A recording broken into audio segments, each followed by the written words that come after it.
Ooh, the thunderstorms are coming through today, but that's okay. I quit smoking and I got my Alp because I need my nicotine, but I don't need the tobacco. I don't need all the issues that come with the tobacco. I got Alp, and you need to get Alp too.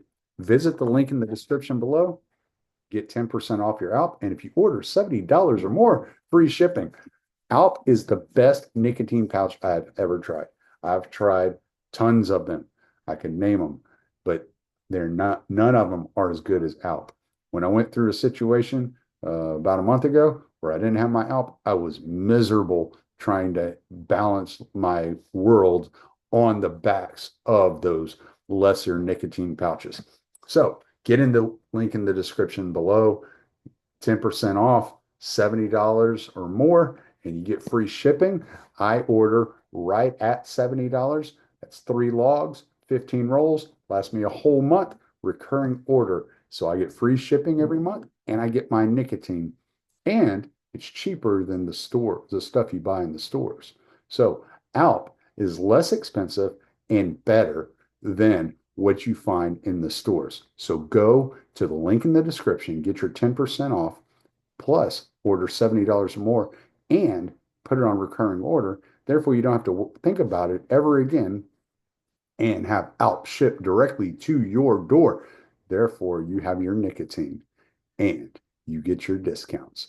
Go to the link in the description below. Thanks, guys. I'm so glad I quit smoking. I'm so glad I found Alp, and hopefully we can record without any too many interruptions, even though it's storming outside. Coming up, Buck Johnson. You know him, you love him, favorite of the show. Let's go, baby. As promised, here he is, Mr. Buck Johnson. What's up, buddy? Tommy, what's going on, sir? Not much. How's life treating you?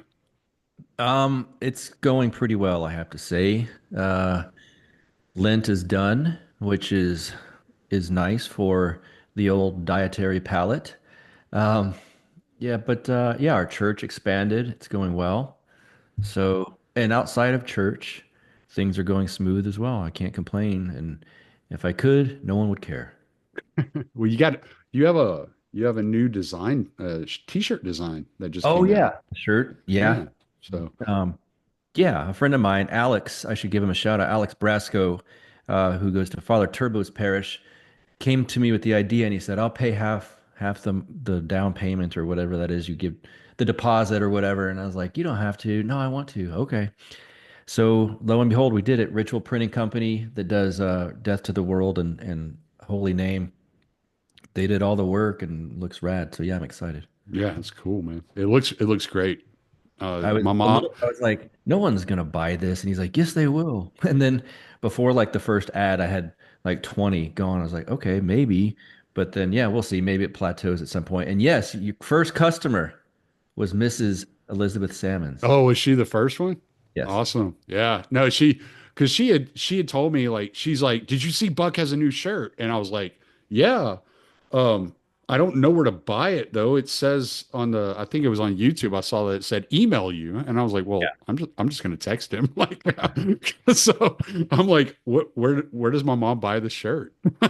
So Yeah, that was I'd like jumped the gun because I was so excited to show it, and then Bobby still hadn't put together the graphic on the web page, and he's like, "Hold on, I got to do all this." So yeah, now it's ready. yeah, but he was still ahead of schedule. So Yes, which is Bobby's not always the Bobby's case. awesome. Yeah, he's great, Yeah. Yeah. and he's handsome. He is a sexy son of a bitch, isn't he? Oh, So, all right. Well, before we start going down the rabbit hole of fantasies about Bobby, hello, Bobby. How are you, buddy? I know you're listening to this shit. I hope so. Um, I've noticed, I heard Megan Kelly, she had, Billy Baldwin and some other guy on. Well, they had done a documentary on fentanyl. And so they were talking about like all the, fire, the people in the fire department that they had interviewed and talked with and some of their experiences. So I really wanted to get kind of like a, first person point of view, your perspective on what you're seeing out there as far as fentanyl. I don't know how bad it is in Texas as opposed to other states. I don't know if it's more prominent in like, let's say New Mexico or California than it is in Texas. I, I suspect it is Yeah. just because. our borders, at least, it seems like it's more under, certainly more under control than California's. Mm, yeah. That's So, part of it. well, and they were talking about how, okay, so there's a spot up near Niagara Falls because there's like all these places up there to go picnicking and stuff like that because Niagara Falls, it's like right on the border. So there's talking about there's a border crossing up there in the Niagara Falls area where typically they just allow people to cross if they have a backpack and they're going for picnicking because like it's been something that people have done forever. Well, now like the cartels have sent their mules up to Canada and they're smuggling it across at that border crossing. And so there's all this stuff going on with fentanyl and it's kind of like a couple of months ago, I don't know if I talked to you about this or not, but a couple of months ago my brother who we hadn't heard from in years, got in touch with my mom, and he's homeless. He's been in had drug issues for since he was probably a teenager. I mean, he's had drug issues for a long time, and he's homeless. He lives in on the streets in Colorado, in Denver, I believe. And you know, I was thinking about it. As I'm hearing these stories about the fentanyl and everything, that that he could very well be one of these people that into falls victim to this fentanyl crisis. So when you're answering these calls, and I know working for the fire department, there's a lot of different calls that you're answering, whether it's accidents or house fires or medical emergencies. What how do you what is your general overview look at how this fentanyl epidemic is like impacting Texas? It's not, maybe in Austin, it's not as bad as some of the places because I did hear about the explosion of it. The discussion's been like the last year, it seems. I will say it's been discussed within the fire department. And just for those listening, I'm not saying which fire department I work for, so don't even get me to go there, but I can't. But anyway, um, geez, I bet 3 or 4 years ago they were warning us about it, and the cops were telling us about it because they were saying if they even touch it, like they put on gloves now, latex gloves. If they touch it, it can literally knock them on their ass like that. And I Mm-hmm. was like, this can't be real. And then slowly you start hearing about it in the news. Then I would see it, you see side effects from, let's say, an overdose or a drug intake that you're like, this shouldn't be the way this guy is presenting based on what they said he did. So that's when we start figuring out like they're mixing it with something, and I don't know what it is. And I haven't seen it mixed with heroin yet. The heroin waves come and go. Like you'll make Mm-hmm. calls like boom, boom, boom, and then nothing for like 2 years. Right. But you see it with other stuff. There's a street drug called K2 that a lot of homeless people do because it's very cheap. And it presents in different ways and depending on what the mixture of it is. I don't like it that some people call it synthetic marijuana. That gives you a totally wrong picture of what it might Mm. do. You're like, oh, it's just like weed. No, it's not. It might look like it when you're rolling it up or something, but the effects are not. That's And that stuff you buy at head shops, right? correct. And they Yeah. started, the companies were the FDA would come after it. And then the companies were like, well, we'll change one little molecule or something. Then it's different. So that's not illegal, the new thing. And so that's why you would see those overdoses present in many ways. And you started seeing some of that seemingly mixed with fentanyl laced stuff because instead of just like puking or kind of leaning on a wall, these people were out or dead. And Mm. it's like, that can't just be K2. Why is it? There's no way. And that's when you started seeing like, okay, some of the stuff they're doing is laced with fentanyl. And that's the first thing I saw. I want to ask you a question real quick Mm. about your brother. A friend of mine is going through this right now with their brother. What, I mean, yours is homeless. The guy I know, or the brother, is about to face that problem. Mm-hmm. What, I guess you can't do anything. You I don't can't. know. My parents for years had put him up and tried to help him out, and he ended up going to prison, and I don't remember how much his first stint in prison was, whether it was 5 years, 10 years, whatever it was.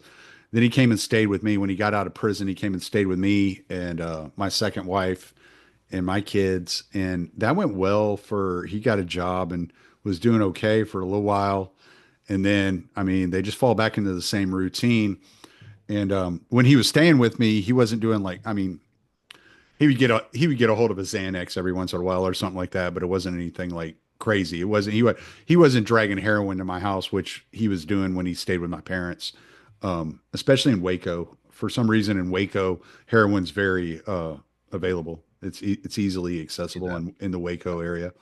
Um, so, but when he was staying with me in Cyprus, he was, I mean, smoking a lot of weed and drinking, but he wasn't doing like hard drugs. Like I said, other than like maybe Xanax or something like that, he'd get his hands on every once in a while.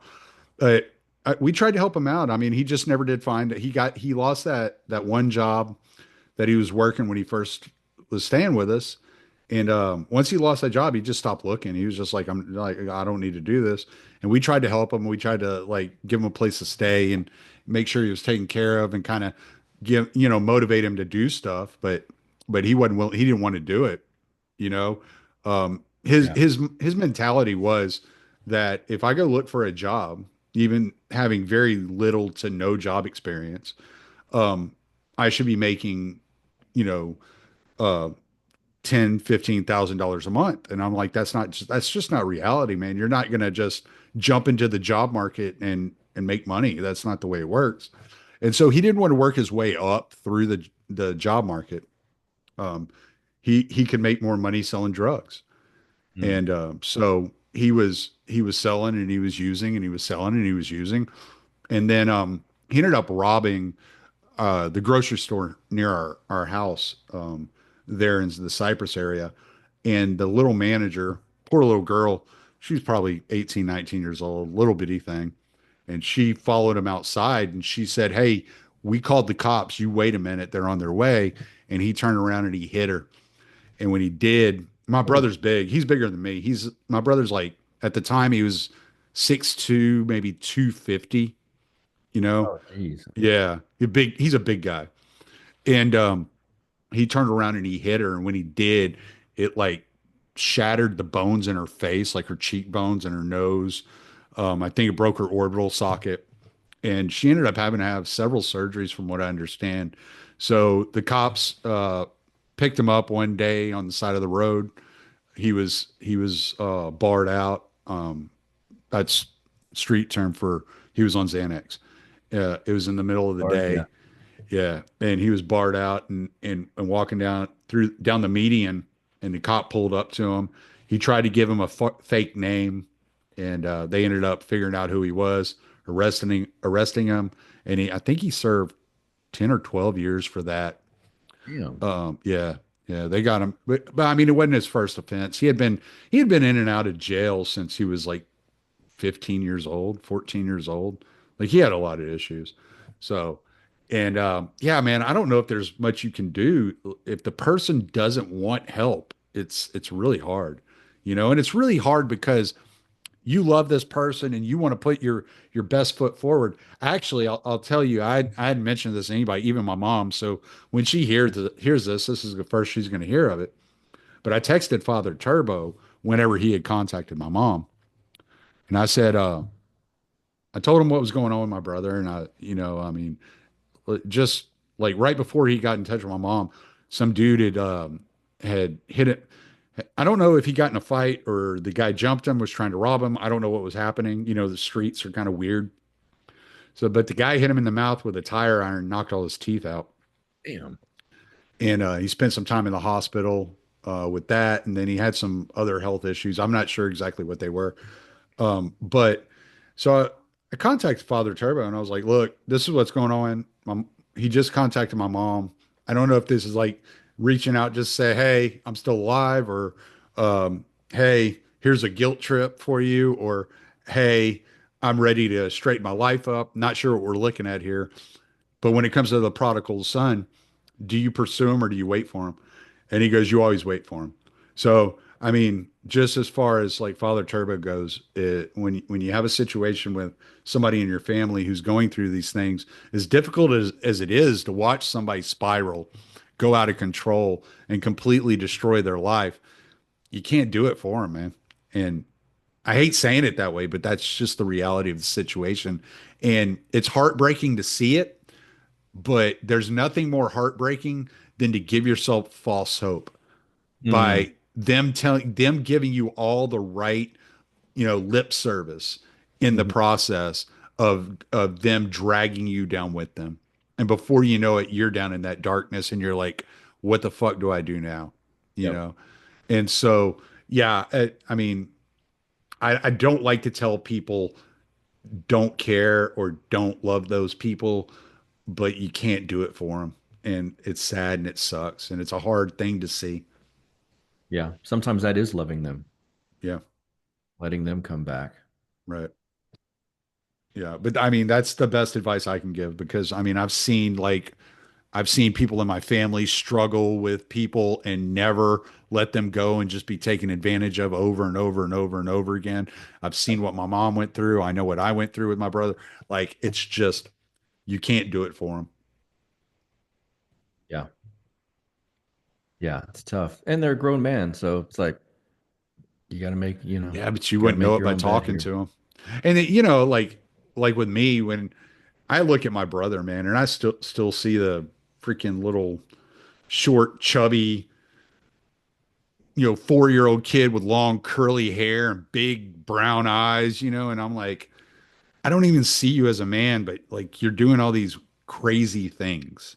And I think it's hard to kind of separate yourself from that emotional attachment to what was versus what is.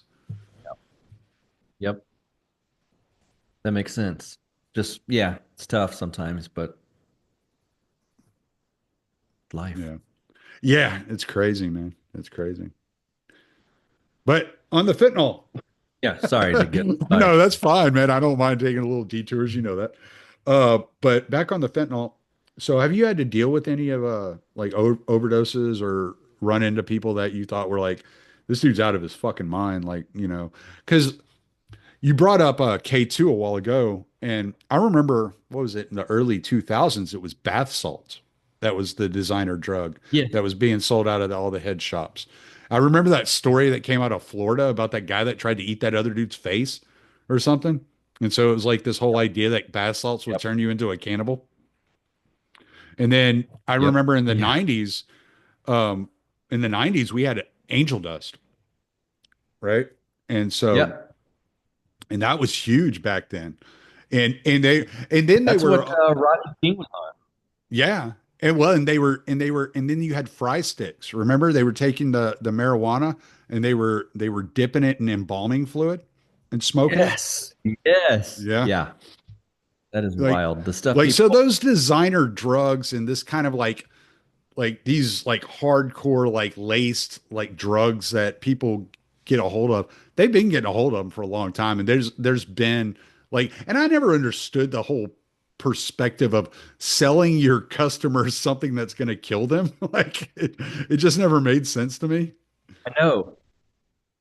Yes, that's what it's fascinating about the fentanyl stuff. It's like this is killing your customer base and it's not looking attractive to other people. But again, the looking attractive thing, it's just you start to learn. I hear people I know personally that do drugs. It's like, well, now you got to be more careful about who your source is. If it's weed, of course, they can lace anything. If it's weed, now it's very very trendy, probably for the best to grow your own or at least know your grower. Um, I still haven't heard of shrooms being hit with fentanyl yet. But it seems to be lower level stuff like the K2. Um, Again, why you would want to kill your customers off? Your customer base for K2 is homeless people, Mm, but they're still buying it and it's still getting you money. It seems strange. I've never understood that mindset. And it's so deadly that, of course, depending on the concentration of it or whatever, but when the cop said, if we touch it and like pick up a joint or whatever with it in there, it can kill us. And that was a new thing to me. I'd never seen or heard them saying, and they're warning us like, make sure you have gloves on, don't touch the stuff they're smoking or whatever drug they did. That was definitely a big sort of public service Mm, announcement, like literally for the public servants. yeah. Yeah, I mean, it's something like the size of a grain of salt can create an Yeah. overdose. Like you're measuring. This is something you're measuring in milligrams. Like you're not even measuring grams, right? And so I know that there's been issues with cutting cocaine with Yep. fentanyl. Yeah. And like you said with the heroin, I haven't heard anything about the heroin, but I don't have my foot in that world anymore. Like back in the day, I was kind of in and out of that world back when I was younger. And so I hung out with a lot of people that did drugs. And I did drugs up until I started having kids. And then it was like, okay, now I got to keep a job. So, because I got to I got to feed these damn things. So, and, but I always had friends that were into the drug world, and I heard a guy the other day say, I don't remember who was interviewing him. It might have been Megan Kelly again because she's done a few episodes where she just talked fentanyl, and he was saying he goes, yeah, he goes, well, like the high of doing like hit a bump in a line of cocaine is great, but it's like 100 times better if it has a little bit of fentanyl in it. And he That was is, like, and he goes, technically, it's true that the fentanyl, the size of a grain of salt, can actually cause an overdose, but you build up a tolerance to it over time. And it's not like from what I understand, it's not medical grade fentanyl. So the fentanyl that's on the streets is dirty. It's not medical grade. So it's not the same thing they would give a cancer patient or this, right. that, and the other. It's a different grade of fentanyl. And it's actually cooked in like kind of like a crack house type situation. Yeah. You build up your tolerance. That's not really a tolerance I'd care to like work on the Right. buildup. Where it's like, what Yeah. if you mess up one time, then you're done.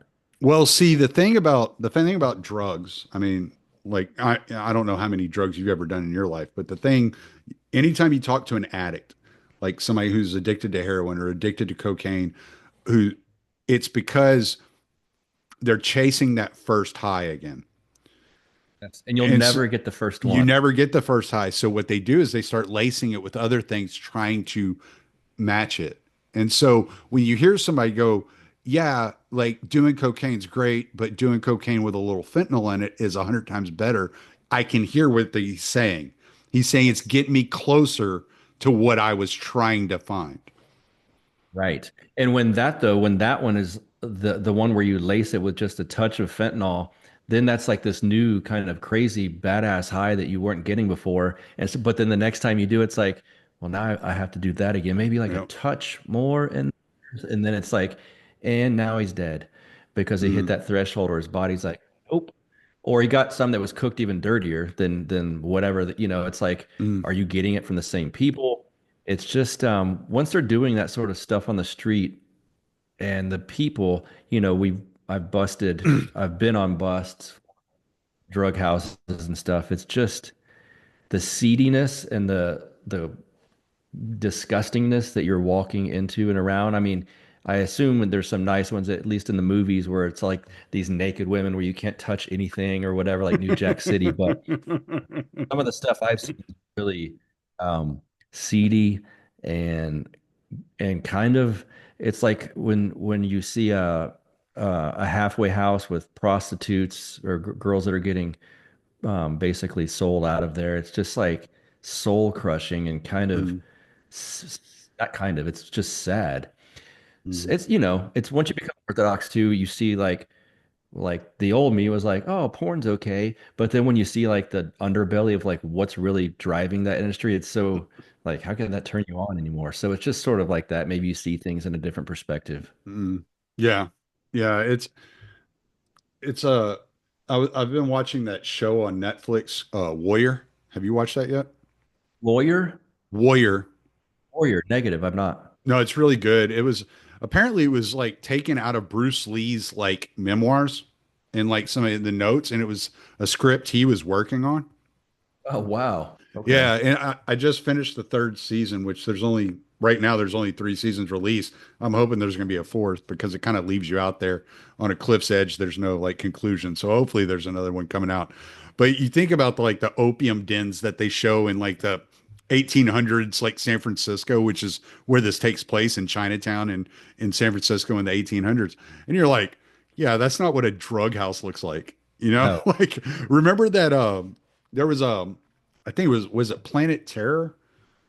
I think it was a Robert Rodriguez movie that had Lindsay Lohan in it, I believe it was, where her dad was a governor and he had somebody come and drag her out of a drug house, and she was laying on this like piss stained mattress, Yeah. like That, surrounded by needles, and yeah, that's what a drug house looks yes. like. And it's the mattress. It's always like these thin mattresses on the floor, too. Oh, it's yeah, it's the prison mattresses, Yes. like Yeah. what you get in basic training, you know? Yeah. Yes. Yes, that.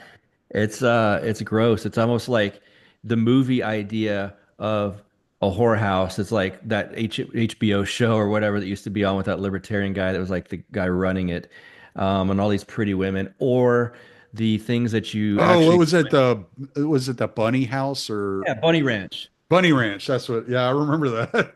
But then long time ago, I remember in my old territory, there was this, it's one of these buildings, this businesses where to keep it PG, a man can go in the room and pay the lady and whatever goes on, goes on. But it's sold as if it's like a strip club, but it's not. Hmm. And it's gross, dirty, seedy. This girl was, it's 24 hours. And there was some drug deal that went wrong. And a girl got beaten to death with a baseball bat by another girl, by one or two girls.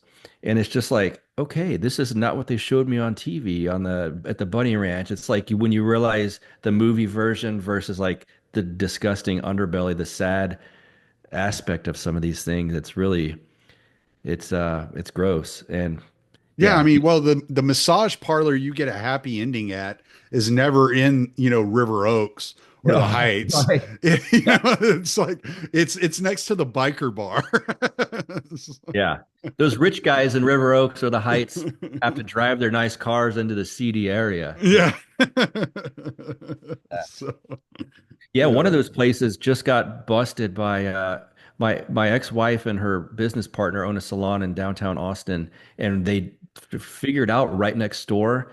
The business moved out that was in there, and it was this old like 20s house, and an Asian happy ending massage place moved in, and it took them a while. They kept like, why are only men coming to this thing? And like, oh, it's a massage parlor, but there's not really any signs.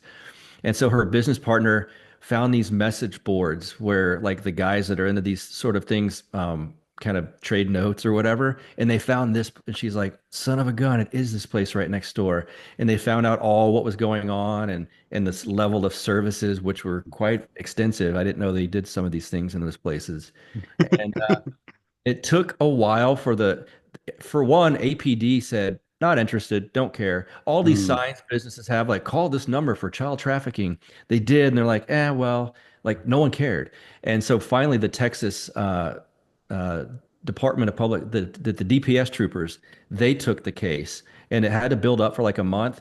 And they finally busted them, and they went to my ex-wife and her business partner and said, it turns out the people running it were laundering millions of dollars through that place for other stuff. It wasn't mm, just like a one-stop shop. They just were extra into pleasing men. Like the women were almost forced to an extent mm. to work there, and it was all kinds of other seedy stuff. I've always wondered because all those places are run by like Asians, and I've always wondered every time I pass them, I'm like, I wonder how many of these people are actually like completely engulfed in the Chinese mafia. It was some sort of, yeah, obviously illegal, but I mean more illegal than just the actual act of the massage part. But Right. yeah, the people that were running it that weren't there in that building had all kinds of stuff going on. Mm. Crazy. Yeah, it's And like nuts. the underbelly of society that you don't always see like It's like, oh, it's just a family guy getting a little extra tug at the end of his massage. Like, psh, okay, but the stuff going on under it's just disgusting. Yeah. Well, that's where the gray market happens. Yeah, that's fair. Yep. Yeah, these guys were just agorists. Yeah, it's wild, man, because you'll like I remember in Houston when I lived there, I guess I was probably like 17, 18. Uh, it was after I moved out of my parents' house, so it was right around that time, 17, 18 years old. And there was a place down Highway 6, right? So if you're coming down Highway 6, I lived in Bear Creek, but if you go on the other side of I-10, you're heading towards Memorial. And off on the right-hand side, there was an ice house. Hmm. It was a little biker bar. It was just an ice house with the garage doors that opened up. Yep. Everybody would park their bikes right there, and you could see everything that was going on in there. And I remember stopping there one time and having a beer and hanging out. And next door there was a massage parlor, and there was nothing else. There was this like whole strip center, but every other building was empty except for the massage parlor. Oh God. Yeah. Yeah, hard to if you're someone known in the area, it's hard to go disguise where you're going in that case. Like, I promise I'm going to the groceries. Oh, there's nothing down there. Damn it. Oh, Yeah, I remember. Well, it's like okay, so there's a St. John's Orthodox Church, which is it's our little satellite in Lake Charles. It's right it's right off a main strip, but it's in a strip center, and like next door to it's like a liquor store. oh And the other wow. side of it's a bondsman or something like that. It's like something like from Better Call Saul. Yes. Yeah. Get your bond, get out of jail, save your soul, and have some celebration liquor afterwards. That's not the Yeah. one where it's one of the Lord of Spirits guys, is it? Not that one. No, no, no, no. He's in Lafayette. Okay. So that's from where I'm at right now, it's about 2.5 hours.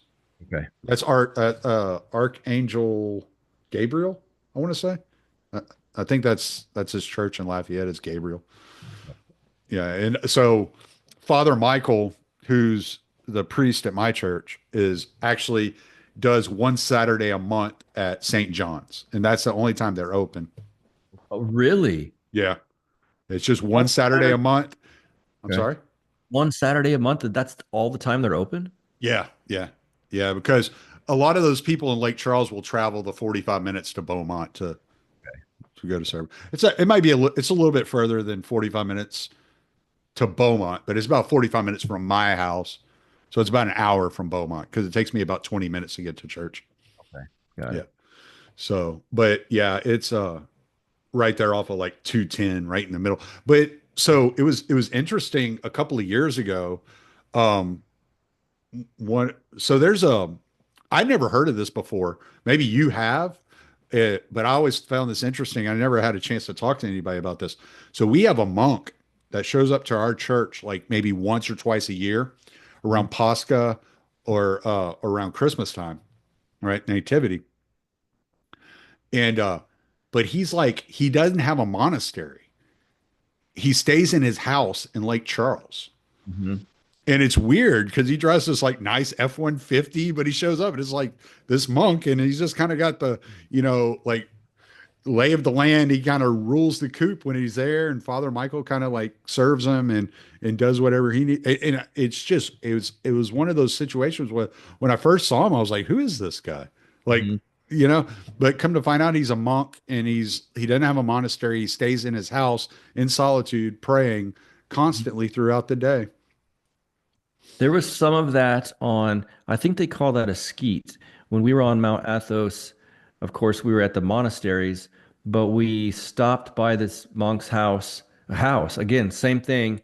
And, I don't want to put it out there too much. Not the finest of living quarters, if you will. Um, Yeah, if you've ever been to Lake Charles, you kind of get how this guy's living. okay, probably not too far off then. And Father Peter was like, "Yeah, these are skeets," and so he's not in a monastery. In fact, I think there was a section out there with a few houses like that where the guys, what was Father Peter? It was a specific term. They weren't. concelebrating maybe with they were out of communion with the patriarch or something. They were Hmm. like protesting because of maybe some sort of geopolitical issues with Mm. Ukraine or something. And so they were just in their own little house, and I was kind of like, why isn't he part of the monastery? I didn't quite get that. I thought like if you're a monk, we'll just go to the monastery and be with your brothers or whatever. But yeah, Right. saw the same thing out there, just pockets of little spots where a guy would just live in solitude all by himself at basically a old beat up house. Mm. But anyway, back to where I was saying, it was like, so there's like this group that comes out of Lake Charles into Beaumont for service for liturgy. It's about an hour. Um, and one of the people, I don't know who it was. All I know is that somebody donated 6 acres to St. John of Damascus, the church there in Lake Charles. And so they've done the groundbreaking. I don't know when the building is going to start, but they're going to be building and looking for a priest for Lake Charles. Um, Ah, yeah. okay. So it's wild to see like the extent to which this little like like little freaking organization, this little community of immigrants that have come in from Syria and Lebanon and created this church in like 1825 in Beaumont, Texas. And then they've just created these huge satellites all over the place. I know St. Joseph's opened another church in like the Rosenberg area. Oh, great. Okay. Yeah. So you have like St. Joseph's and then their satellite, which is in Rosenberg. Then there's St. George in Houston.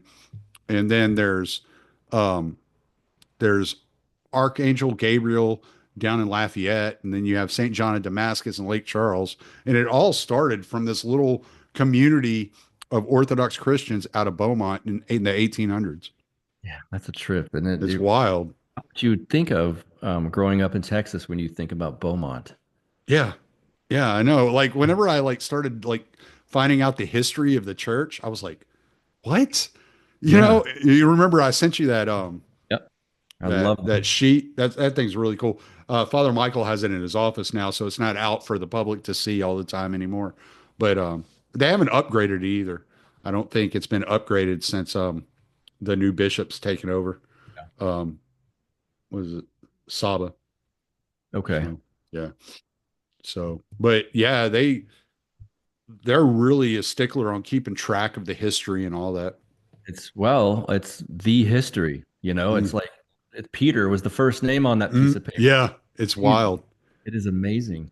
And Like and and the guy specifically who on, did it still goes to the church actually, who actually designed it. And I mean, it's just the way it's written. It's so beautiful. Like that, he took forever on each letter. I mean, it's just gorgeous. the tedious nature of that skill almost gives me like a form of anxiety. Like I just, it's like I'd be thinking like, oh look, my fan's dirty. Let me clean my fan real quick. Like you're finding everything else to do, but then other than like write this perfect letter careful, just Yeah. over the seconds and minutes and hours. Crazy. But yeah, God bless. I'm glad people do that. It's the history. That's one of the things that's like, wait a second. That's Peter from the Bible. He's the first. And then all these names, that's the current bishop. These bishops uh, gave the priests their office, if you will. Like, so, and then the priests baptize you. So you can trace your lineage back to Peter, who could trace it to Christ. It's like Mm. amazing, unbelievable. Yeah. Well, and it's wild because, okay, so one of the things I found like so interesting was whenever I was first like looking into Orthodoxy, much like you, I was listening to a lot of Father Turbo. Like anything he did, I was listening to. And one of the people he talks about all the time is Saint Silouan, Hmm. right? Well, so Saint Silouan was Father Michael's godparents, godparent. Like, yeah, it was just like it all traces back, you can trace everything back to Yeah. the saints and to the history of the church. Yes, it's literally a bloodline done through Christ's blood, basically. Mm, Just yes. and I would feel cheated if I belonged to a church that did not have that. If that exists, then I would just think I'm going to go over there then because I want to be part of that same bloodline. It's just it's one of the coolest parts of the entire thing. Oh man, did you hear Jay Dyer on Pierce Morgan the other day? I did. I did. When he said Katy Perry should be the Yeah. next pope, Yeah. I had to stop my truck for a minute. I was laughing so hard.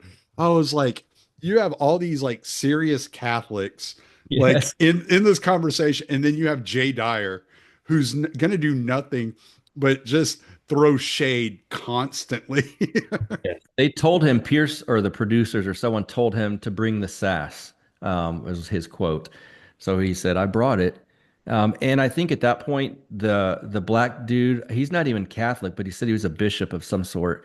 And then the other dude, the Anglican guy, and then there was the Catholic, well, the Catholic, I guess, was Roger Stone, was one of them. Roger Stone, and then Bannon was on as well. The black dude kept throwing out these ridiculous points. And so I think Jay just thought, this guy's kind of silly anyway. I'm going to do a little bit of trolling. Mm, And the Katy Perry thing was, it was funny too, because the other guys, I don't know if you saw it or you were just hearing it, but as soon as he said that, they're like, "Ugh," shaking their head, like, I'm trying to be serious here, mm, while they're talking about the guy should be more left wing and more inclusive. And Jay's like, okay, this is retarded. I'm going to say Katy Perry. mm. No, I wasn't watching. I was just listening because I was driving, but I was just like, what the hell just happened there? Like, I don't know. I mean, Jay Dyer, he makes a living out of like debating these people. You would think they would have some sort of idea what they're walking into nowadays, but it's like they're totally oblivious to what he brings to the table. 100%. They won't be, well, they're not now, but yeah, I find it, it's like the phenomenon of when Bill Kristol agreed to debate Scott, and we're all like, he must not know who Scott is, sort of Mm. thing. And then it But was obvious he had no idea who yeah, he Scott did was not. when, yeah, Right. Yeah. yeah. Yeah. And I mean, I don't know how much Scott talked about the aftermath in public, so I'm not going to get into all that. I know we have a Libertarian Institute chat and we talk about all kinds of things. So sometimes it's hard to separate what was said publicly and what was said in private. So, but yeah, I know when he was leaving, Scott wanted to shake his hand or say thanks or something or other, something cordial, and he said like, I don't need to waste another word with you yeah, or I've given you enough of my time. yeah, Yeah. yeah. Yeah. Yeah. Okay. I wasn't sure if that was public or not, so I don't want to just like start throwing that out there because I know there are things that Scott and I have talked about that are not public, like Robbie Martin. But like, we're not going to get go all sideways on that. Yeah. But so what do you make of we have the 100 days. Everybody's been doing like a review of the last 100 days of Trump, and I don't know. I mean, I know you listen to most of my episodes because you and I talk quite a bit. We'll chat about it. So I don't have like I don't have a real hard line one way or the other on what I think Trump's doing. I think what he's doing is going to take Yes. years to see the results. But how do you score him up to date? I think I'd give him around a B or a B plus maybe. Um, just because I think there are mistakes he's making, but I think he surrounded himself with better people this time, which is making it a little bit easier for people to swallow what's happening. Yes. I'm thinking mainly of Besant. I really like Besant a lot. Um, his episode, I don't know if you listen to All In podcast, but I when he need was on All In, oh, he was awesome. I to. loved it. Matt and Jason speak of that podcast quite a bit, and I haven't, my podcast, listening as you know, probably with yours, it's so full. So sometimes I forget even about that one because I don't think of Mm, it often. I need yeah. to. I would give him a B plus. I Okay. probably, and we get tempted to, when it's such a new phenomenon that he represents, especially the second time around rather than the first, and he gets like Tulsi and these people. even Jay Bhattacharya on a lower level, but still he's in the administration. What Linda McMahon seems to be doing with the Department of Education, what RFK is attempting to like, things like this are so different from anything we've ever seen that it gets us spoiled. Like, well, hurry up and do this. Well, when are you going to do this? It's like um, low time preference might help to this Mm, as far as like the outlook of what's going on. Because again, it's such a different thing that, yeah, you said these people keep doing their 100 days, and I know Dave Smith did one, and it's part of me hearing it's like that 100 days for Trump is almost pointless because it's such a paradigm shift of what's going on that again, we're not maybe we need to give him like 100 month, grade or something like that. mm. It's kind of like in football when which team did better in the draft? Well, I don't know. No one's even played football yet. This is the off season. How would we know that? And so it's sort of, I think, a longer term outlook is better. Certainly there's blips, but again, the media is looking for every sort of what they would perceive that others would think is a mistake, and then they jump on that, like the signal chat or whatever. Yeah, it's like that was odd, I suppose, but it wasn't like the disaster that they're making it out to be, in my personal opinion. I wish I could get in the signal chat with JD Vance. It'd be cool. I haven't figured out how to do that yet. But I would say B plus. I think there's going to be a peace deal in the next, I would say before the end of summer with Russia and Ukraine would be massive. It's funny, there's little things like even the Department of Education, like the 2005 libertarian me is like, Psh, I can't believe we're talking about this. Like, this is what I wanted a long time ago. Harry Brown Hmm. was talking about it. Michael Badnarik was talking about it. And it's like, they're just casually like, yeah, we're going to close the Department of Education at the federal level. It's like, that would have been the biggest thing in the world to me in 2005. And now I'm like almost spoiled, like, yeah, of course you are. Yeah, cool. All right. Well, now what next? So there's certainly things we've never seen before. And it's fascinating. A lot of people say, like, he's okay, but I just don't like the way he acts. And for me, like, that's the main draw. I think the way he acts is one of the best parts of him. I Mm. understand he can be his own worst enemy at times, but he's funny. He's a bit of a troll. Um, the thing dressed up as the Pope, I thought was funny.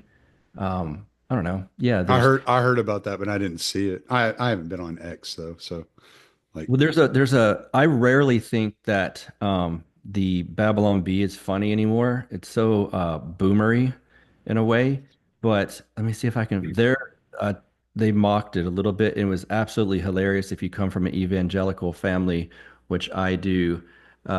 Evangelicals furious after Trump's shares sacrilege photo of himself, Bible man. Bible man. Some Bible character. Uh, Make Trump the asparagus from Veggie Tales or something. right, right. Yeah, it's certainly, and if you can think of where we'd be if the other result would have happened, Mm. Kamala Harris and Tim Walz, that I think we'd look at this and go, it's an A plus.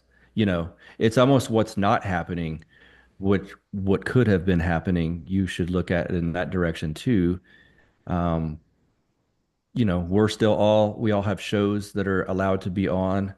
They haven't come for the Russian church in America, things like that. We're still allowed to speak on X. Elon's not in jail. Tucker Carlson still has a show. So there's things that like side effects of the fact that he won and the other side didn't that I think are it's almost like the libertarian, the economic philosophy or discussion on the unintended consequences or the broken window fallacy. It's like we don't realize what could have happened that's not happening because it's not happening, right? Like Tucker Carlson, he's one of my favorites. He might not even have a show had Kamala Harris won. So Right. there's other ways to grade how Trump's doing, I think, than just like the actual policies that are coming down the line. Did you hear the interview Megyn Kelly did with Tulsi Gabbard? No, no. So it sounds like, I and it watch was, that. I have to go to confession after it, but I'll watch it. it sounds like it was hinted at least, that they're very close to proving that Peter Daszak from was it Global Health Alliance? Is that right? Mhm. Was directly involved in funding the creation of COVID. That's not, is that the fat guy that's like pro That's the vaccine? one that Fauci was giving all the money to for the That's right. research. Yeah, yeah, yeah. Ooh, Yeah. So boy. it sounds like they're very close to proving beyond a shadow of a doubt that all the funding that was going to Peter Daszak and Global Health Alliance was intended to create this coronavirus, to do gain of function on a bat coronavirus, which then became COVID-19. Yeah, I think in the next couple of years, things that are beyond what we could even imagine right now are going to happen. And I know that sounds like, whoa, that's easy to say, but certain things like that, which again, had the other side won, would not, there's no question it would not happen. Right. So yeah, if they can get to some of the bottom of that, people still need to be more red pilled than they are on what went down, I think.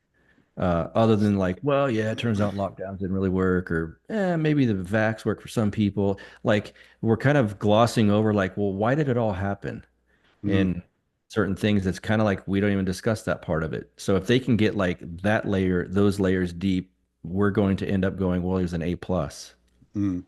Well, and under RFK, HHS has now like done the exact same thing that Britain has done in gender affirming care and declared it as dangerous to children.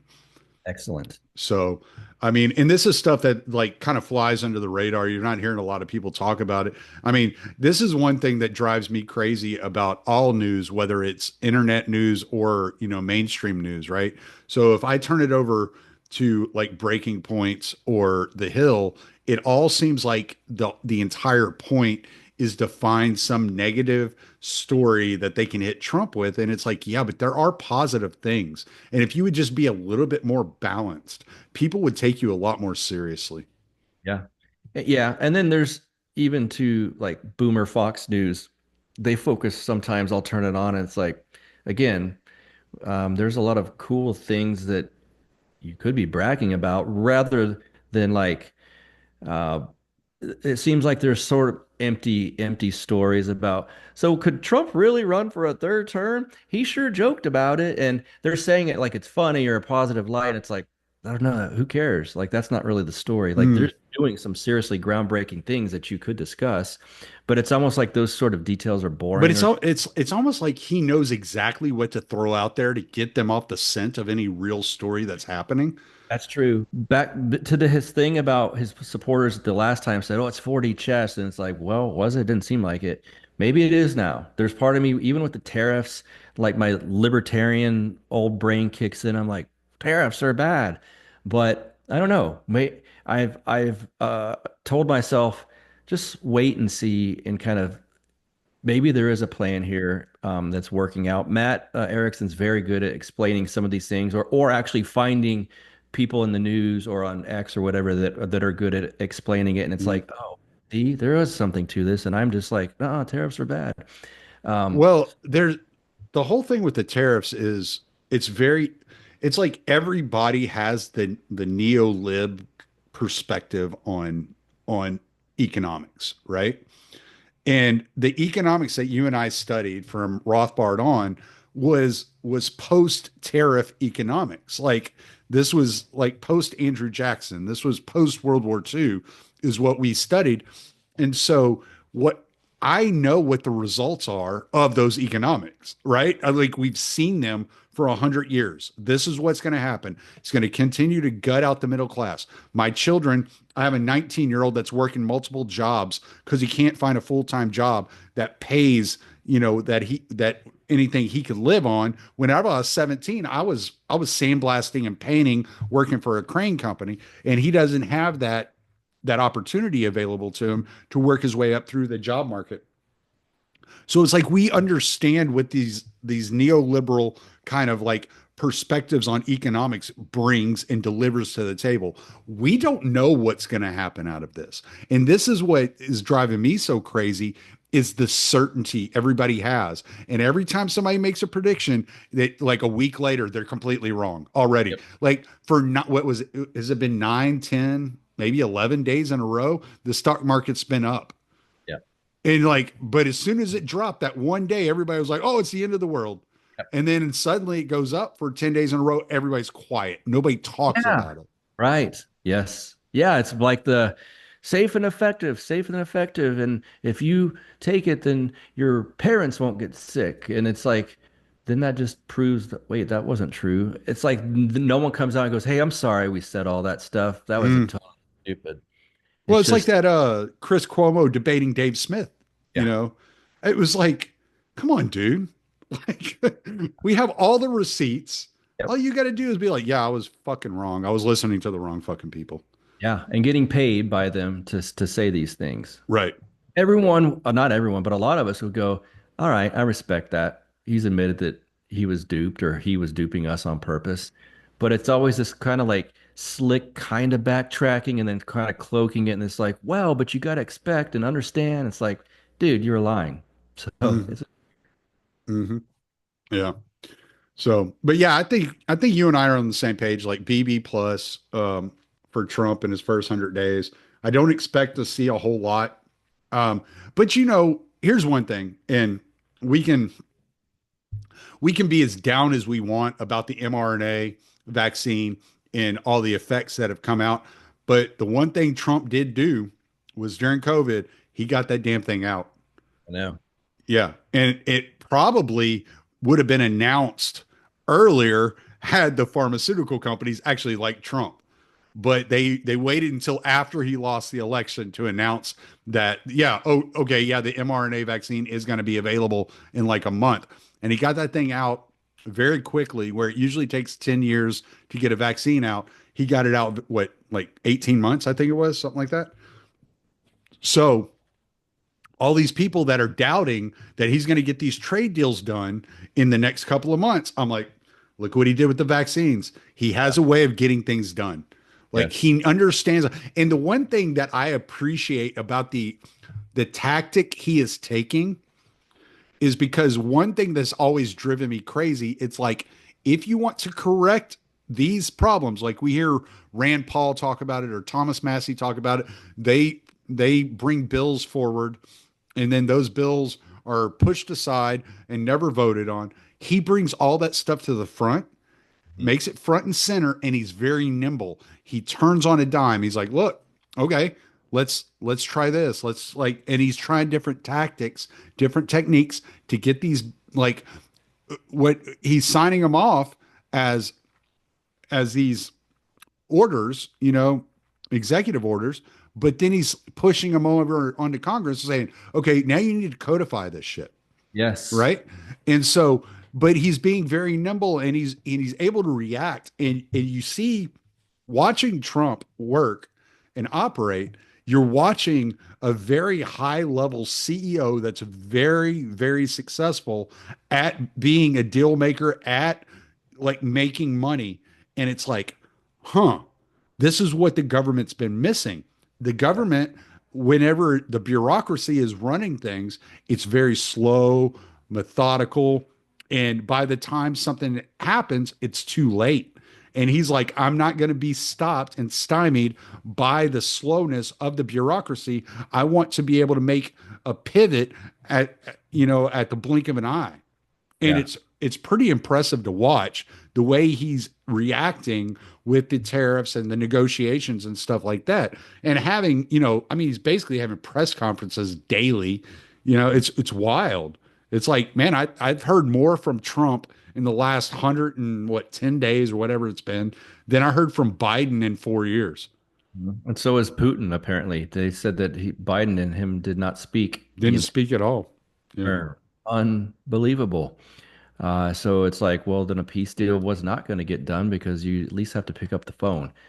Yeah, but to your point, that's why I think even I was talking to a buddy of mine who we would consider a normie, sort of moderate, doesn't love Trump, but doesn't hate him. But he said, yeah, he kind of annoys me with his attitude or whatever. But I think he can get a peace deal done just because, for whatever reason, more than other people, he has this ability to go and sit and talk to people and exchange ideas and figure out how to actually get something done in a quicker amount of time than other people. So yeah, it's nice, like even normies to an extent are like, well, they always, I don't like the way he acts or he's brash or whatever, but I think he can get stuff done, which again, had the alternative happened, then we could be going into nuclear war. So, Mm, yeah, for sure. I mean, there's no doubt in my mind that Trump was going to be better than Kamala. And you brought up Fox being so boomery and talking about nonsense. One of the things that drives me crazy is Kamala keeps getting drug into the news. It's yeah, like, yeah, okay, so she spoke the other day. Who cares? yes, Like that's exactly. nobody cared when she was running for president. None of us care that because after she lost, like Yes, we don't care. right. Like if anybody cared about Kamala, she would have won, but we don't Yes. care. Nobody gives a shit about her. Or I'll hear and Megan Kelly falls into this a lot and it drives me crazy. She'll start talking about Michelle Obama's podcast. Like no one's caring about Michelle Obama's podcast. Dude, I get more listeners Talking than about Michelle it. Obama. Yeah, Like exactly. I have more listeners than Michelle Obama. So nobody gives a shit. The only people listening to Michelle Obama are y'all that are talking about Michelle Obama. So Yeah. you have So it something to gives you talk something. about on your show. Stop listening to it, ignore her, because none of us care. No one cares about her or Kamala. Yeah, it's like I thought when she loses, which she did, she needs to be jettisoned off to the island of irrelevancy because that's kind of where she's at as far as the public cares. But again, yeah, it's like, oh, look what she wore at this thing. Can you believe it? Oh, look, voters or the Democrats say maybe they're going to run her. Like, no one cares. They're not running her. If Hmm. they run her again, they're idiots. So good, go for it. But it's just I'm not sure why she's in my news feed. Same with like Pete Buttigieg, and there's certain people. Joy Reid still pops up now and again. I'm like, no one cares about these people. It's weird. We've proven that to you by the demand we've given you for them. Yeah. Yeah, that's a good point too that you just made talking about what people are wearing. I was like looking at YouTube today because I'm like, okay, like what's going on with the news? It's my day off. I can kind of like catch up on stuff that I kind of missed. So last week or when I was working, like Saturday, today's Beatrix's birthday, or yesterday was Beatrix's birthday. I'm sorry. And so Saturday we went to Space Center Houston, and then we went to Kima and ate and just hung out. And we spent the whole day doing that. Like I didn't have time to keep up what was going on with the news. So when I come in on a Monday and a Tuesday, I'm trying to catch up on everything that's going on over that went on over the weekends. You know, I'm out in the yard working, I'm listening to podcasts, listening to the news, et cetera, et cetera. And then half the news is about the Met Gala. I didn't Like even know I what that was until I saw something on Twitter. And I was like, what? Who cares? What is this? I don't even. It's still. It's something that people dressed up at or something. yeah, it's some sort of fashion fundraiser, like whatever that happens up in DC. And it's like, I don't care about that. Like, I don't care about that. And I bet you most people do not. Well, and it's like these people, it's they look like conservatives specifically, right? So you have like your Megyn Kellys or your Glenn Becks or these people that'll talk about this Met Gala or Kamala Harris coming out to speak or whatever, and as if this stuff matters. And it's like you talk 6 days a week about how Trump won because he was able to encapsulate the working class like division in this country and all the working class kind of like problems with the way that the country's run, and then you want to spend the rest of the time talking about the people that lost the election. Let's stop talking about those people because the winning side is the working class side. So appeal to those people. Stop worrying about what these other people are doing because I don't care about the Met Gala. And if Right. Halle Berry had her vag fat hanging out the side of her dress, I don't give a shit about this. Like, who cares? You know? And it's like, okay, whatever, man. Cool. I'm not listening to your podcast because you're not talking about anything that's relevant to what I give a shit about. you know? Yep. And I'm kind of a, like you and I, because what we, the nature of podcasting is we're kind of news dorks. Imagine how other people feel that don't even pay attention to the news 90% of the time. And they're running through their feed trying to figure out, okay, what's going on in the world today? And they see this, and you got Megyn Kelly going, Halle Berry's showing side pube. It's like, what? Who cares? Like nobody cares about Halle Berry. Now Yeah. Hollywood is freaking out because Donald Trump is putting 100% tariffs on movies made outside the US. Okay. Yeah, It- right. are the movies going to be better than they have been the last 10 years because they've been sucking Yeah. forever? like like I don't care about that. I care if the quality of the filmmaking is going to get better. Yeah, do a deep dive into that part of it. Then I'd actually be interested in the quality of films going down or whatever. I had mentioned that to Jay Dyer when I had him on because he's a movie guy as well. But Mm-hmm. yeah, not what actors' opinions are or something Right. or strange. The whole vibe shift and election sort of showed every, like, oh, good. Regular voting people don't care about all this garbage and this kind of thin veneer of entertainment or arguing or who's wearing what. And yet, like, I can't believe Megyn Kelly's talking about that. She, of all people, should understand. She pivoted back to appreciating Trump. It's like, why did you do that? Yeah, but she's a New York, liberal, always has been. Yeah, And so she thinks those things matter, you know? so strange. What a weird bubble. Yeah. Maybe we're Yeah. in the weird bubble. I don't know. Maybe we are. Maybe we Yeah. are. But the working class was prevalent in that last election, to your point. So it's a big bubble. Yeah. Well, and then you run into you like you're trying to appeal to Trump's audience and you seem to understand who that audience is, but you don't understand what makes them tick. Right. Could you imagine if Tucker Carlson had a segment on the Met Gala? I would be like, what the fuck? Like it wouldn't he even make any well, sense. yeah, no, it wouldn't make sense at all. Like I Right. couldn't imagine him even like you and You I can like imagine him knowing what it is. barely, yeah, Yeah. barely know what it is. Yeah. And it's like, okay, like whatever, who Yeah. cares? Right. It's just it's just more degeneracy in our culture that 99.9% of people don't even like engage in. Yeah. Like that would be like, I mean, could you imagine like Chris Cuomo doing a segment on the debauchery of Mardi Gras? Like, no, Right. but that's basically what they're doing just for Yeah. rich people. For rich people, so that's why. Yeah. Yeah. Now, Crazy. I will give Megyn Kelly another tip of the hat though. She did this brilliant piece. It was like 13, 14 minutes long. And it was called Blonde Origin, making fun of the Blue Origin trip with Katy Perry and all them. And it Oh, was so funny. It was a satire. It was so funny. It was really good. good, good. Maybe I'll check that one out. Yeah. She's good at times, I will say. She's a good boomer whisperer. Mm. Because my parents love her, and she's not generic like Hannity. She is to an extent, but not to the same extent. So it's sweet. Like boomers, like my mom, will say, "Honey, Megyn Kelly talked about," and it's something that's a touch more edgy than you would normally hear from like Hannity or something. So Mm. it's It depends on who she's talking to.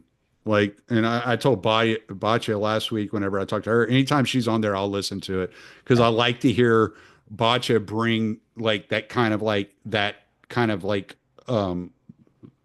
like subject out of Megyn Kelly that she brings to the table. I really like Batya. She's really sweet. She's much more left than I am, but she's super sweet. And she's been so good to Gord, and I couldn't have a bad thing to say to about her in the world.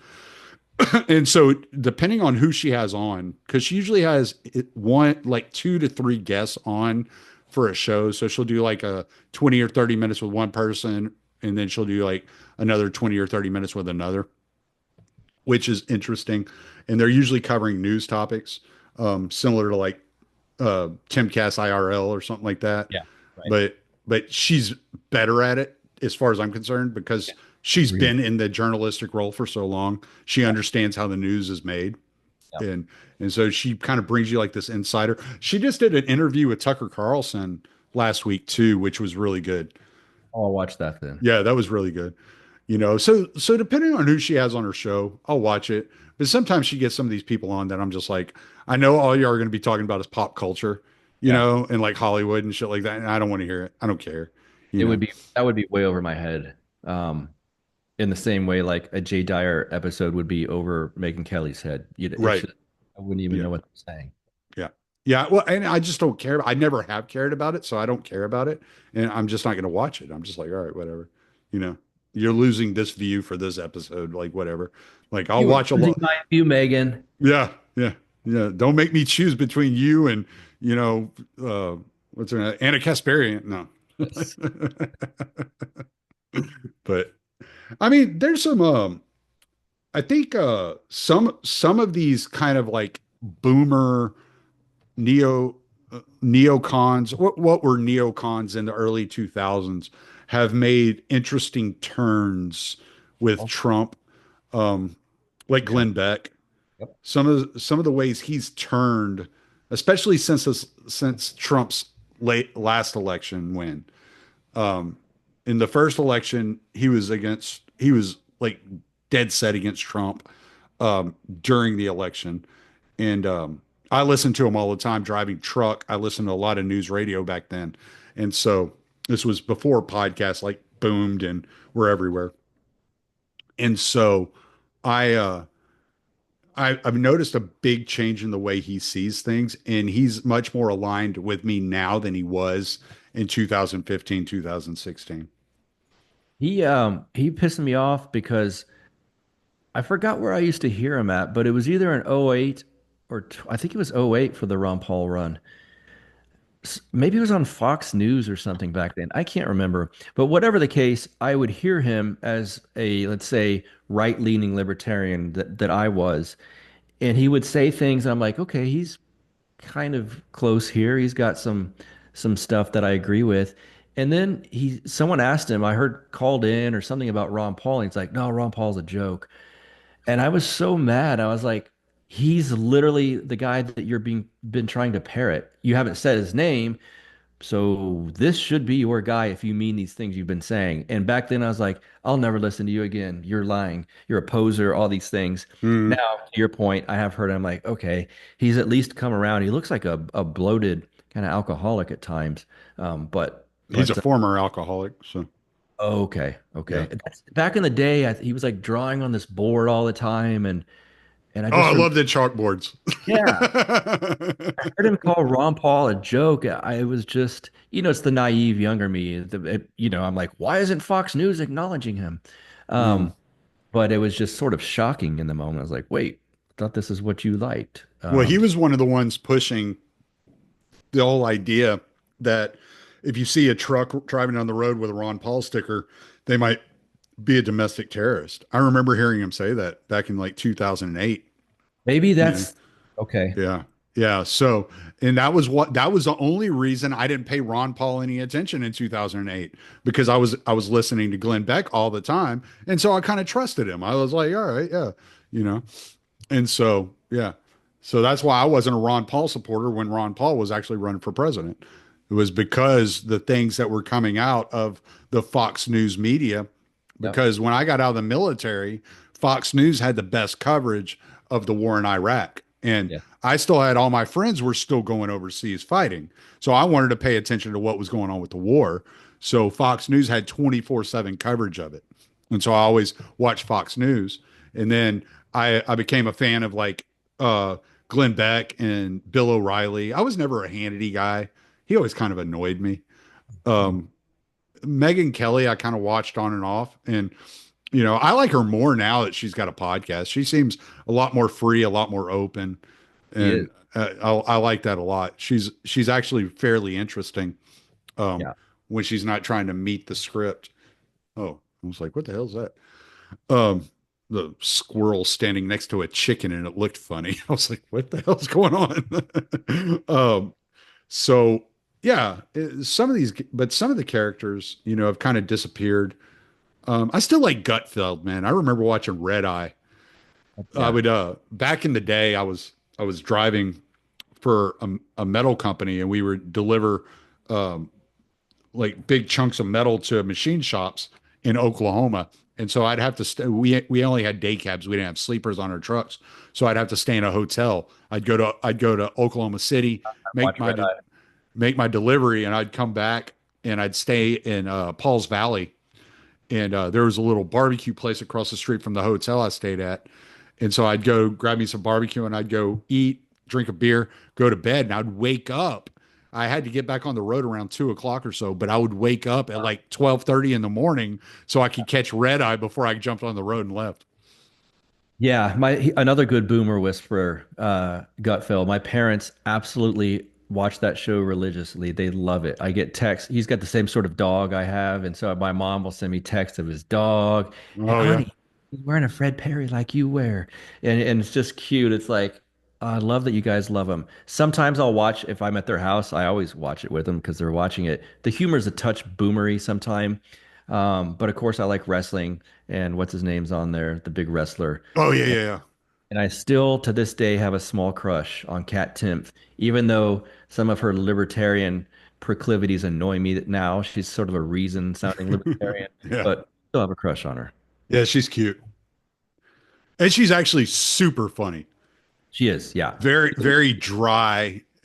Yeah. She's so nerdy. She's Yeah. really, you can tell she's little and kind of skinny, and she thinks she's. I'm like, she's such a cute little nerd. I love it. Yeah, I think I heard she just had a baby. Did, yeah, and had breast cancer. Now we're Oh, talking about celebrity gossip. Uh, but it's, yeah. yeah, But she no, had I'm breast. just imagining some her that as small as she is, like having a baby. Like Kidding. like did you have the baby or did the baby have you? You Right. know, like Yeah. Topple forward. right. Yeah. Yeah. So are there before we get off here, we're going to wrap up here in a second, but I want to ask, has there been one surprise of the Trump administration, one disappointment, and one um how would you say one big win? The sup I I'm going to say all of these in relating, this is kind of a boring answer, but relating to his the people he picked. The surprise is that it does appear that Linda McMahon really is defunding the Department of Education at the federal level. That's also could combine that with the big hit. I'm still a little skeptical. Like, is that really happening?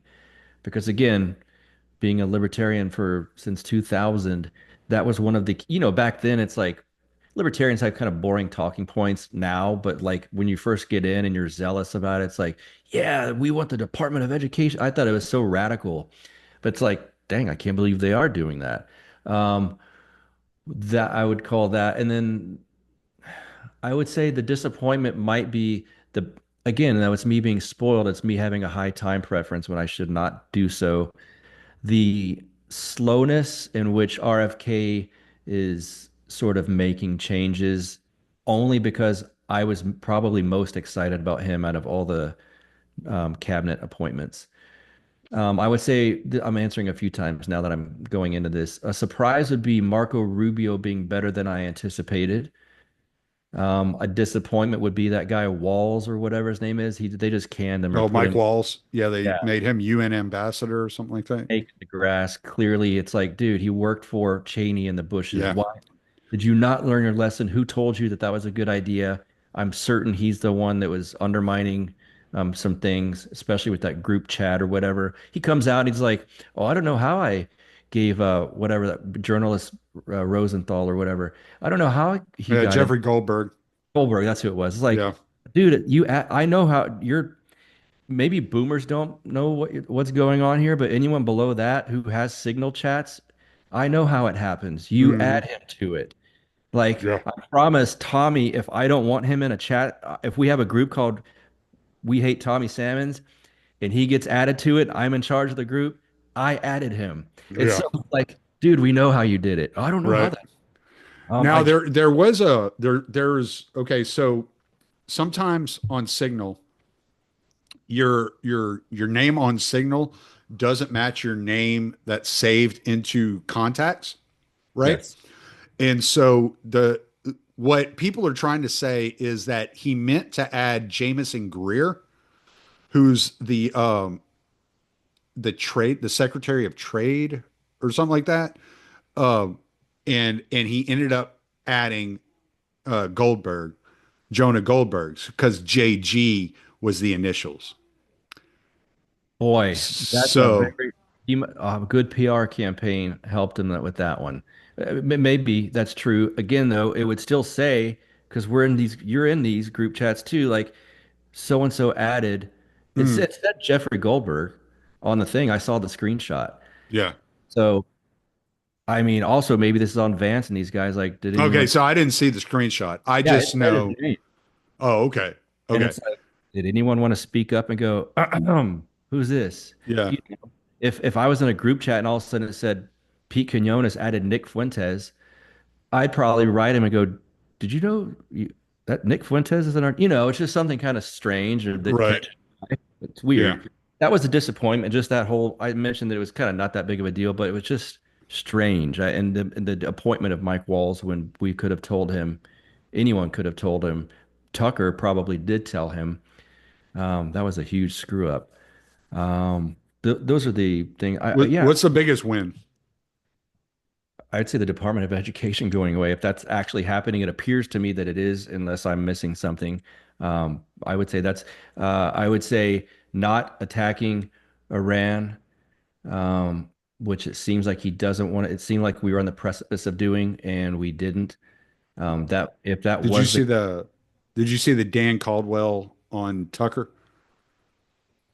probably because I catch almost all of those He episodes. was the one he was the one who got released from the Pentagon, who had been friends with. That one's in my line. I have not heard that one yet. Okay, it's really good. And he talks about he thinks they tried to accuse him of being a leaker, but he thinks they actually released him because he was against going to war with Iran. So he thinks that the deep state behind the scenes, the voices behind the scenes, are actually up in Pete Hegseth's ear, accusing people that are anti-war of being leakers.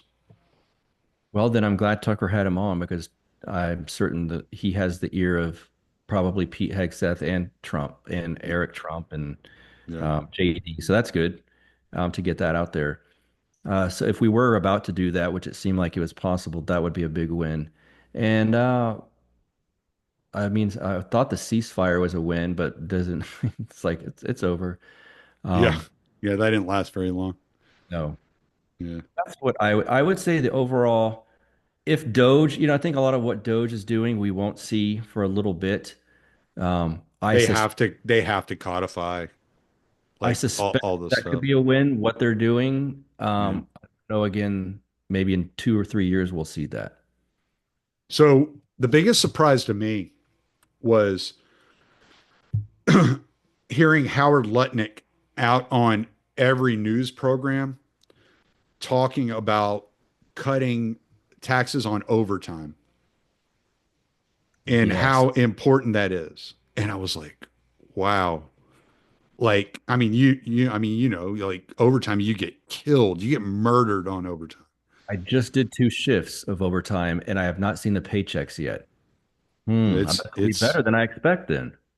well, they haven't done it yet, but Oh, it's it's supposed to be in this bill. okay. Yeah. It's supposed to be in this bill that they're trying to get passed. So, you know, no taxes on tips, no taxes on overtime. And just the way Howard Lutnick was out there on every freaking news channel enforcing progressive anchors to say, well, income tax is actually good for working people. Like it's like, yes, Tariffs are bad. That's yeah. like, yeah, okay, Tariffs are bad, income tax is good. yeah. Like, yeah. And it's like, okay, there you go. And just exposing these people for the shills they are, you know, taking the wrong side of every 80-20 issue. So that's been the biggest surprise, I guess. The biggest loss to me is the fact that he it's his communication. Trump's inability to communicate properly the intention of his goals, of his plans. Yeah.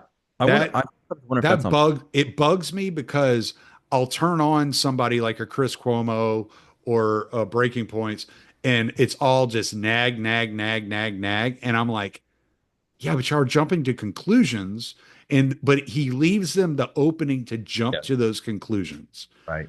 And it's like, dude, you got to get somebody better out there, communicating with the people because people are listening to these programs and your poll numbers are dropping because your communication skills are so poor. You're Yeah. hilarious, you're charismatic, but you're not good at giving a message and of the future. You're not good at packaging that. And he's got to figure out a way to be better at packaging that. And I think JD Vance would be the tool to use. I was gonna say that. Yeah. Because he is good at it. Oh, he's great. He's actually, I could have put him at the biggest surprise because he is who I thought he was. And Mm. I never thought that I had this, I can't say I never thought, I had this doubt that JD Vance was who I thought he was. But just like the Chicago Bears, they are who we thought they were. Like he is exactly who he promotes himself to be. And it's like, oh, wow, I like this guy more now than I did, you Yep. know? And so Yeah. Rare I'd to say the see biggest someone take win. office. It's rare uh, to say that because everyone likes them before they take office. It's mm, rare to be able to say they're in office. I like him better. yeah. Yeah. He's better than I thought. Yeah. Yeah, I would And so agree. I'd say the biggest win is the Trump has, I don't know what it is. Maybe it's because he's worked around construction workers his entire life and he's been in this kind of like this real estate development world where he feels like the only way to be successful is to keep his word. And he is doing everything possible to keep every campaign promise. And that's a huge win as far as I'm concerned because it's flipping the entire table over. Yeah. Yeah, I would agree. And It's the stuff with the deportations. I mean, I think that's a somewhat of a win. It seems to be not only are they leaving, but they're not coming in anymore, which is a good thing. And the funny part of Trump, someone asked him the other night on a news clip on Matt's show, and they said, "But don't they deserve a due process?" And he goes, "Well, they're getting a process." Well, I It's like, mean, well, yeah, but you got to look at what you're asking. Do they deserve due process? Well, what processes do? right. And his You point know, was like, there's going to be millions. How you have millions of court cases clogging up the court? Like, is that what you want? Yeah, just right. You they're know, getting how much money do you want us to spend on this? You know, right. yeah, Yeah. for sure. All right, man. Well, plug what you're gonna plug. Um, let's see. Counterflowpodcast.com store. The store there has the new t-shirts. Let's see. Counterflow Podcast on YouTube channel. And as we record this, I have an episode dropping in an hour and a half. As this drops, there's one that lasted or that dropped 2 days ago as Tommy's show comes out. That's about it. And I'm always happy to chat with Tommy. Make sure you subscribe to his Rumble channel. Cool, man. Well, I appreciate it, Buck. Thank you All for right. coming on short notice. It's hard with the my manager hates office work so bad that most of the time he doesn't get into the office to make the schedule for next week until Friday before. And so I find out I'm off Monday and Tuesday on Friday. Okay. Yeah, for a podcaster, that's tough. So that's what we're working with. Yep. But all right, I'm gonna stop the recording. All right.